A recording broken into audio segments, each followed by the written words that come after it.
I would like him to call you. I will ask him to call. And in fact, you say that other senior officials in the State Department and the Chiefs of Staff's office, including Mick Mulvaney, Secretary Pompeo, were aware of this quid pro quo, that in order to get the White House meeting, there were going to have to be these investigations the President wanted. Correct. And those, again, are investigations into 2016 and Burisma / the Bidens. 2016 Burisma. The Bidens did not come up.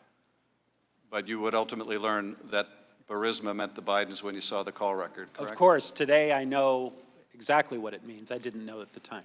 Based on the context of that email, this was not the first time you had discussed these investigations with Secretary Pompeo, was it? No. He was aware of the connections that you were making between the investigations and the White House meeting and security assistance? Yes. Did he ever take issue with you and say, no, that connection is not there or you're wrong? Not that I recall.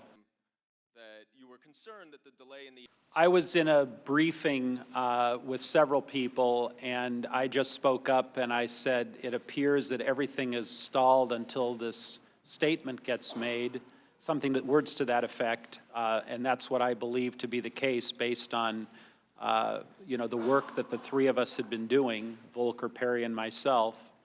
And the Vice President nodded like, he heard what I said, and that was pretty much it, as I recall.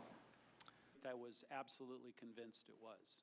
But I believe I just asked him an open-ended question, Mr. Chairman. What do you want from Ukraine? I keep hearing all these different ideas and theories and this and that. What do you want? And it was a very short, abrupt conversation. He was not in a good mood. And he just said, I want nothing. I want nothing. I want no quid pro quo. Tell Zelensky to do the right thing. Something to that effect.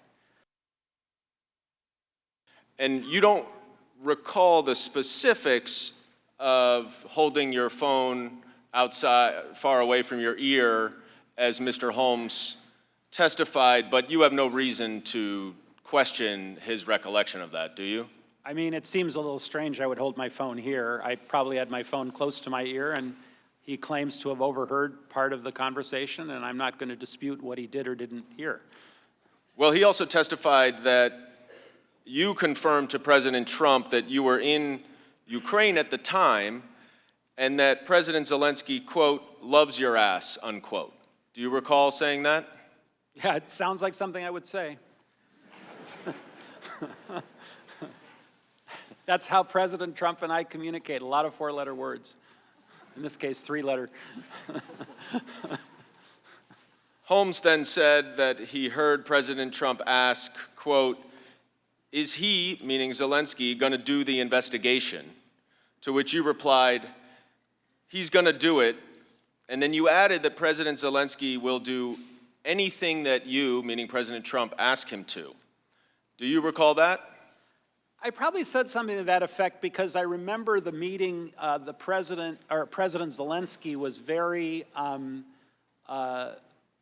solicitous is not a good word. He was just very willing to work with the United States and was being very amicable.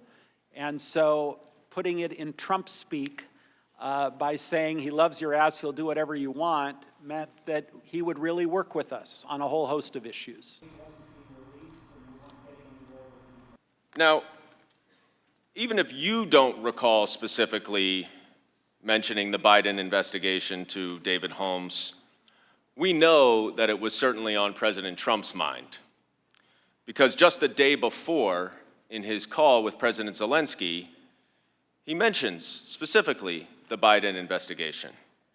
And I want to show you that exhibit, or that excerpt from the call on July 25th, where President Trump says, the other thing, there's a lot of talk about Biden's son, that Biden stopped the prosecution, and a lot of people want to find out about that. So whatever you can do with the Attorney General would be great. Biden went around bragging that he stopped the prosecution, so if you can look into it, it sounds horrible to me. President Zelensky then responds with a reference to the company that he's referring to, and two witnesses yesterday said that when President Zelensky actually said the company, he said Burisma. So you would agree that regardless of whether you knew about the connection to the Bidens, at the very least that you now know that that's what President Trump wanted at the time through the Burisma investigation. I now know it all, of course. And at this time, you were aware of the president's desire, along with Rudy Giuliani, to do these investigations, including the 2016 election interference investigation. Is that right? That's correct. And you said President Trump had directed you to talk, you and a couple the others, to talk to Rudy Giuliani at the Oval Office on May 23rd. Is that right? If we wanted to get anything done with Ukraine, it was apparent to us we needed to talk to Rudy. Right. You understood that Mr. Giuliani spoke for the president, correct? That's correct. Now, I want to go back to that conversation that you had with Vice President Pence right before that meeting in Warsaw. And you indicated that you said to him that you were concerned that the delay in the aid was tied to the issue of investigations. Is that right? I don't know exactly what I said to him. This was a briefing attended by many people, and I was invited at the very last minute. I wasn't scheduled to be there. But I think I spoke up at some point late in the meeting and said, it looks like everything is being held up until these statements get made, and that's my, personal belief. And Vice President Pence just nodded his head? Again, I don't recall any exchange or where he asked me any questions. I think it was sort of a duly noted. Well, he didn't say, Gordon, what are you talking about? No, he did not. He didn't say, what investigations? He did not.